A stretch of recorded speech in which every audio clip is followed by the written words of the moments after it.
कहानी की शुरुआत में हमें एक चॉकलेट फैक्ट्री दिखाई जाती है जहाँ पर अलग अलग तरह की चॉकलेट्स बनाई जाती थी और इस फैक्ट्री के ऑनर का नाम विली वोंका था। विली वोंका रैंडमली 5 चॉकलेट्स के पैकेट्स में गोल्डन टिकट्स को छुपा देता है और सभी चॉकलेट्स को पूरी दुनिया में सप्लाई करने के लिए भेज दिया जाता है। अब जिस किसी को भी वो गोल्डन टिकट्स मिलेंगी उसे एक खास किस्म का इनाम दिया जाएगा। इसके बाद सीन शिफ्ट होकर जाता है एक छोटे बच्चे पर जिसका नाम चार्ली होता है और चार्ली की फैमिली काफी गरीब थी। उनकी फाइनेंशियली कंडीशन इतनी ज्यादा खराब थी कि वो बड़ी ही मुश्किल से सरवाइव कर रहे थे और उनका घर भी ऐसा था जिसको देखने से ऐसा लगता था कि वो कभी भी गिर जाएगा। कुछ ही देर के बाद चार्ली के फादर घर आते हैं जो कि टूथपेस्ट कंपनी में काम करते थे और वो चार्ली के लिए कुछ टूथपेस्ट के ढक्कन लाए होते हैं जिन्हें देखकर चार्ली बहुत खुश हो जाता है क्योंकि चार्ली उन ढक्कन की मदद से विली वोंका की चॉकलेट फैक्ट्री का मॉडल बना रहा था। तब ये देखकर चार्ली के दादाजी उसे बताते हैं कि मैं भी पहले विली वोंका की फैक्ट्री में काम किया करता था और आज से तकरीबन 15 साल पहले विली वोंका ने दुनिया की तकरीबन सबसे बड़ी चॉकलेट फैक्ट्री बनाई, यानी कि दुनिया की बड़ी से बड़ी फैक्ट्री से वो 60 गुना बड़ी थी। अब इसी चीज से इम्प्रेस होकर इंडिया के एक प्रिंस ने विली वोंका को चॉकलेट का एक महल बनाने का ऑर्डर दिया। अब विली वोंका ने बिल्कुल ऐसा ही किया, यानी उसने उनके कहने के मुताबिक चॉकलेट का महल बना ही दिया। लेकिन साथ ही साथ उसने इस बारे में प्रिंस को ये भी बताया कि ये महल ज्यादा दिनों तक नहीं रहेगा क्योंकि गर्मी बहुत ज्यादा है और चॉकलेट का ये महल मेल्ट हो सकता है। लेकिन वो प्रिंस उसकी बातों पर ज्यादा ध्यान नहीं देता और फिर हम दूसरे ही दिन देखते हैं कि काफी तेज धूप निकलती है, यानी आज काफी गर्मी होती है जिसकी वजह से चॉकलेट का वो पूरा महल पिघल जाता है। फिर विली वोंका जब अपनी फैक्ट्री में वापस आता है तो उसे पता चलता है कि उसकी फैक्ट्री में एक जासूस आके घुस गया था और इस जासूस को दूसरे चॉकलेट फैक्ट्री के ऑनर्स ने भेजा था ताकि वो विली वोंका की सीक्रेट रेसिपी को चुरा ले जिसके जरिए वो चॉकलेट्स बनाता है और वो बाकी ऑनर्स इस चीज में कामयाब भी रहे उस जासूस के जरिए। और अगले ही दिन सभी चॉकलेट्स कंपनियां विली वोंका की रेसिपी को चुरा कर उसकी सभी मशहूर चॉकलेट्स बनाकर बेचना शुरू कर देते हैं। अब विली वोंका को इस बात पर काफी दुख भी होता है, साथ ही साथ उसे काफी शौक भी लगता है और वो अपने सारे स्टाफ को निकाल देता है बगैर उन्हें कोई वजह बताए और गुस्से में आकर फैक्ट्री बंद कर देता है। फिर कुछ सालों बाद विली वोंका दोबारा से अपनी चॉकलेट फैक्ट्री को ओपन करता है और इस बार भी विली वोंका वही करता है जो कि उसने मूवी के स्टार्ट में किया था, यानी कि वो 5 चॉकलेट्स में गोल्डन टिकट्स रख देता है और इसके बाद ऐलान किया जाता है कि जिन 5 बच्चों को ये गोल्डन टिकट्स मिलेंगे उनमें से एक बच्चे को बहुत ही खास तोहफा मिलेगा। अब पूरी दुनिया में उन चॉकलेट्स को खरीदने के लिए लोगों की भीड़ बनने लगती है और उधर हम देखते हैं चार्ली को जिसका आज बर्थडे होता है। इसी वजह से उसकी फैमिली चार्ली के लिए एक विली वोंका चॉकलेट लेने का फैसला करते हैं इस उम्मीद में कि शायद उस चॉकलेट में से वो गोल्डन टिकट निकल जाए जिससे उन्हें वो खास तोहफा मिले और उनकी लाइफ थोड़ी आसान हो जाए। उन गोल्डन टिकट्स में से सबसे पहला टिकट जिस बच्चे का निकलता है वो काफी मोटा होता है। दूसरा टिकट जिस बच्ची का निकलता है उसकी फैमिली काफी अमीर होती है। यहाँ हमें पता चलता है कि ये बच्ची काफी जिद्दी होती है और इसीलिए उसके फादर ने उसकी जिद की वजह से अपने स्टाफ से विली वोंका चॉकलेट के हजारों पैकेट्स खुलवाए और तभी उनमें से एक में वो गोल्डन टिकट निकला था। फिर चार्ली के पेरेंट्स भी चार्ली के लिए एक विली वोंका चॉकलेट लेकर आते हैं और तब चार्ली बड़ी उम्मीद से उस चॉकलेट को खोलता है लेकिन इसमें से वो गोल्डन टिकट नहीं निकलता और तब इस बात से चार्ली काफी डिसअपॉइंटेड हो जाता है। लेकिन वो अपना दुख किसी को दिखाता नहीं बल्कि वो उस चॉकलेट को अपनी पूरी फैमिली के साथ शेयर करके खाता है, काफी इंजॉय करता है। तीसरी गोल्डन टिकट एक ऐसी बच्ची की निकलती है जो कि चैंपियन होती है अपने स्कूल की, साथ ही साथ उसने एक वर्ल्ड रिकॉर्ड भी बनाया हुआ था। चौथा गोल्डन टिकट एक ऐसे बच्चे का होता है जो वैसे तो काफी बदतमीज होता है लेकिन वो समझदार भी था क्योंकि उसने अपनी कैलकुलेशन से ही पता लगवा लिया था कि वो गोल्डन टिकट किस पैकेट में होगा। अब यहाँ इस बच्चे को चॉकलेट बिल्कुल भी पसंद नहीं थी, इसीलिए उसने विली वोंका की अभी तक कोई भी चॉकलेट नहीं खाई थी। उधर हम देखते हैं कि पूरी दुनिया में चॉकलेट्स की सेल बढ़ने की वजह से टूथपेस्ट की डिमांड भी बढ़ने लगी। इसी वजह से उस कंपनी में काम करने वाले जितने भी एम्प्लॉयज थे उन सबको ही निकाल दिया जॉब से ताकि उनकी जगह रोबोट्स को लाया जा सके। अब क्योंकि चार्ली के घर में कमाने वाले सिर्फ उसके फादर ही थे तो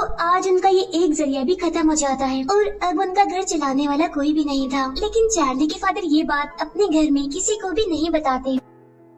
फिर चार्ली के दादाजी चार्ली को कुछ पैसे देते हैं जो कि उन्होंने अपने पास जोड़ के रखे हुए थे और वो चार्ली को फिर से विली वोंका चॉकलेट को लाने के लिए कहते हैं इस उम्मीद में कि शायद अब उनकी किस्मत खुल जाए। और तब चार्ली ऐसे ही करता है, वो फिर से वही चॉकलेट लेकर आता है और यहाँ वो दोनों बड़ी उम्मीद से चॉकलेट का वो पैकेट खोलती हैं, लेकिन इस बार भी उसमें से गोल्डन टिकट नहीं निकलता। इसलिए चार्ली उदास होकर घर से बाहर आ जाता है और तब उसे एक शॉप के बाहर से एक नोट मिलता है और उन पैसों से चार्ली फिर से वही चॉकलेट खरीदता है और अब जैसे ही वो उस पैकेट को खोलता है तो उसे अपनी आंखों पर यकीन नहीं आता, क्योंकि अब की बार उसका गोल्डन टिकट निकल गया था।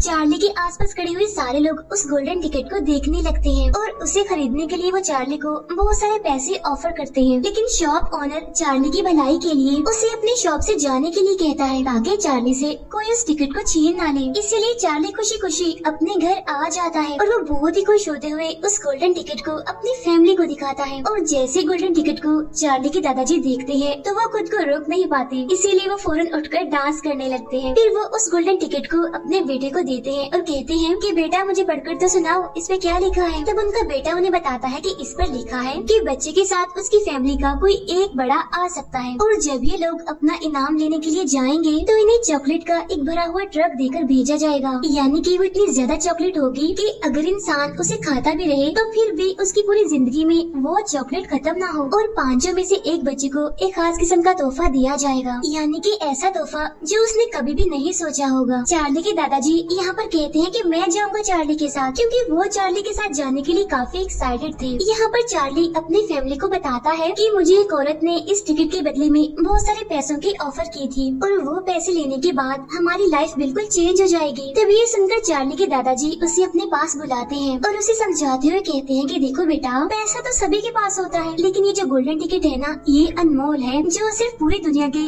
सिर्फ 5 खुशनसीब लोगों के पास ही है। और तब ये सुनकर चार्ली मान जाता है। फिर अगले दिन 5 बच्चे अपने अपने फैमिली मेंबर के साथ चॉकलेट फैक्ट्री के बाहर पहुंच जाते हैं। अब उनके अलावा वहाँ पर और भी बहुत सारे लोग आए हुए थे वो सब कुछ देखने के लिए। फिर गेट खुलता है और अंदर से आवाज आती है, आपका वेलकम, प्लीज अंदर आइए। और तब ये सुनकर वो सारे अंदर जाते हैं।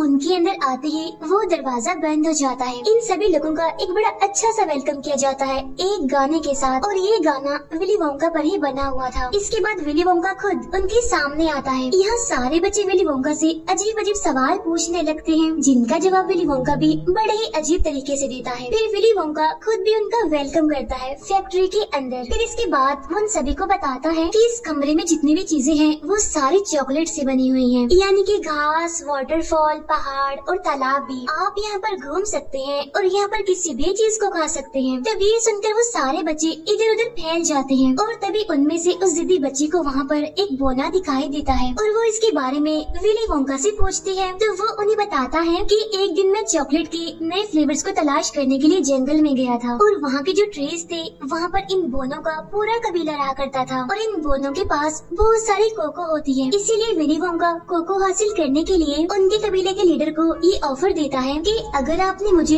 कोको लेने दिया तो मैं आपको अपने चॉकलेट फैक्ट्री में काम करने का मौका दूंगा, जहाँ पर अब सारे लोग बड़े आराम से रह सकते हैं, मजे मजे की चॉकलेट्स खा सकते हैं। इसी दौरान वो मोटा बच्चा चॉकलेट पीने के लिए चॉकलेट के तालाब में जाता है, लेकिन तभी गलती से वो उसमें गिर जाता है। लेकिन इतनी ही देर में वहाँ पर एक काफी बड़ी मशीन आ जाती है और इस मशीन के जरिए ही चॉकलेट को फैक्ट्री के अंदर ले जाया जाता था।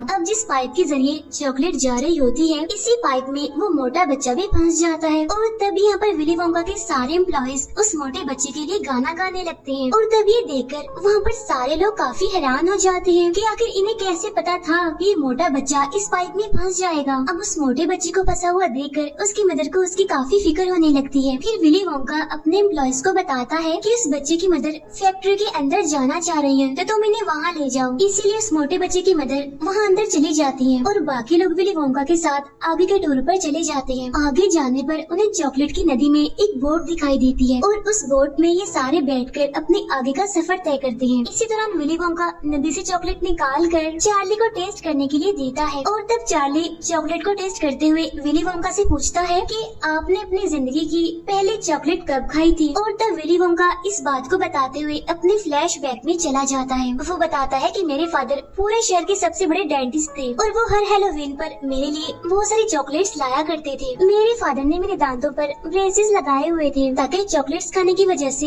मेरे दांत खराब ना हो। मेरे फादर मेरी सारी चॉकलेट्स को आग में फेंक दिया करते थे। इसके बाद हम दोबारा से प्रेजेंट टाइम में आते हैं। इसी जर्नी में उनके सामने बहुत सारे नए नए रूम्स आते हैं। फिर वो फाइनली विली वोंका के फेवरेट रूम में पहुँचते हैं और ये रूम होता है इन्वेंटिंग रूम। यहाँ पर एक नई किस्म की बबल गम को बनाया जा रहा था। फिर विली वोंका उनको बताता है है कि इस बबल गम में टोटल 3 फ्लेवर्स हैं, लेकिन अभी भी मुझे कुछ ठीक नहीं लग रही, अभी मुझे इसमें कमियां लग रही हैं। और तब विली वोंका की पूरी बात सुने बगैर वो चैंपियन बच्ची उस बबल गम को खा लेती है, जिसकी वजह से उसकी पूरी बॉडी ब्लूबेरी की तरह नीली पड़ने लगती है। तब यहाँ पर विली वोंका के एम्प्लॉइज एक बार फिर से गाना गाने लगते हैं, लेकिन उस बच्ची की मदर परेशान हो जाती है। यहाँ विली वोंका मजाक करते हुए अपने एम्प्लॉय से कहता है कि ये बच्ची ब्लूबेरी बन चुकी है और इसका जूस ज्यादा हो गया है और इसी वजह से उसे यहाँ से निकाल लो। तब उस बच्ची की मदर भी अपने बेटी की हेल्प करने लगती है और बाकी के सब विली वोंका के साथ आगे के टूर पर निकल जाते हैं। और तब यहाँ पर विली वोंका बताता है कि मेरे फादर ने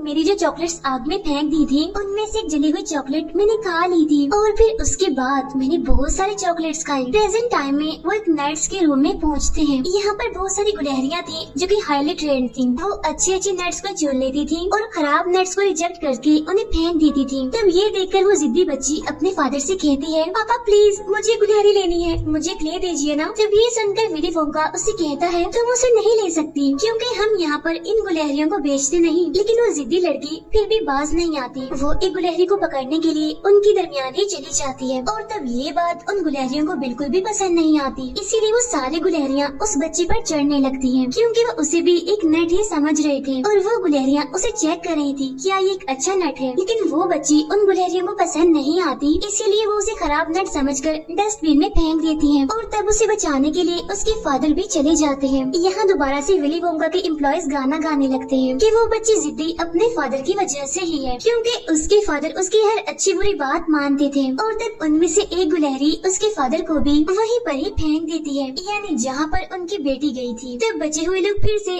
आगे के टूर पर निकल जाते हैं। तब विली वोंका उन्हें एक अलग ही लिफ्ट में लेकर जाता है और ये लिफ्ट सिर्फ ऊपर से नीचे नहीं बल्कि दाएं से बाएं भी जाया करती थी। लिफ्ट के जरिए वो लोग बहुत सारे रूम्स को देखते हैं।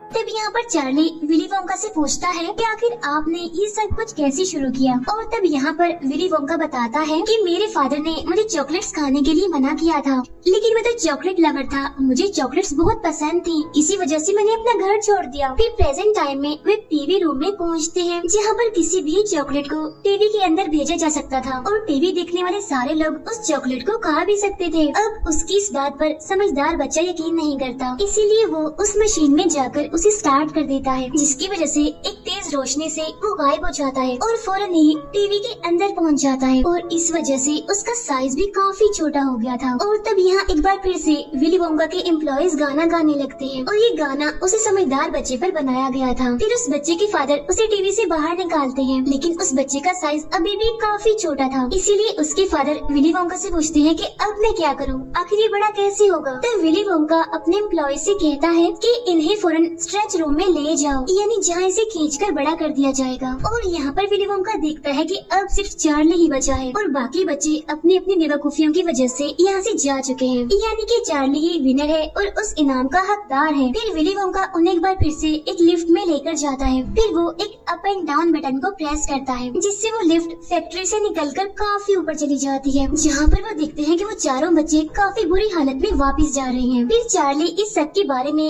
विली से पूछता है और तब विली वोंका ये सारी बात बताने के लिए लिफ्ट के जरिए चार्ली के घर पर पहुंच जाता है। वो चार्ली के घर की छत तोड़कर अंदर पहुंच जाता है। यहाँ चार्ली के पेरेंट्स चार्ली को देखकर बहुत खुश हो जाते हैं। यहाँ विली वोंका चार्ली से कहता है कि मैं अपनी फैक्ट्री तुम्हारे नाम करना चाहता हूँ क्योंकि अब मैं बूढ़ा हो रहा हूँ, मेरा एक बाल सफेद हो चुका है, बाकी भी हो जाएंगे और जिसकी वजह से मैं बूढ़ा हो जाऊंगा। इसीलिए विली वोंका चार्ली को उसके साथ चलने के लिए कहता है, लेकिन चार्ली विली वोंका के इस ऑफर को ठुकरा देता है और कहता है कि मेरी फैमिली मुझे सबसे प्यारी है, मैं दुनिया की किसी भी चीज के लिए अपनी फैमिली को नहीं छोड़ूंगा। तब इस बात पर अपसेट होते हुए विली वोंका वहाँ से चला जाता है। इसके बाद चार्ली के फादर को फिर से टूथपेस्ट कंपनी में जॉब मिल जाती है और अब यहाँ पर चार्ली की फैमिली पहले से काफी बेटर हो जाती है। उधर हम देखते हैं विली वोंका को जो कि काफी परेशान होता है, इसी वजह से उसे फौरन एक आइडिया आता है, जिसकी वजह से वो फिर से चार्ली के पास जाता है। वो अपना चेहरा छुपाकर चार्ली से पूछता है कि क्या तुमने कभी विली वोंका को देखा है, जिस पर चार्ली कहता है कि हाँ मैंने देखा है, उनके बाल काफी अजीब से हैं। तभी सुनकर विली वोंका अपना चेहरा उसे दिखाते हुए बोलता है, चार्ली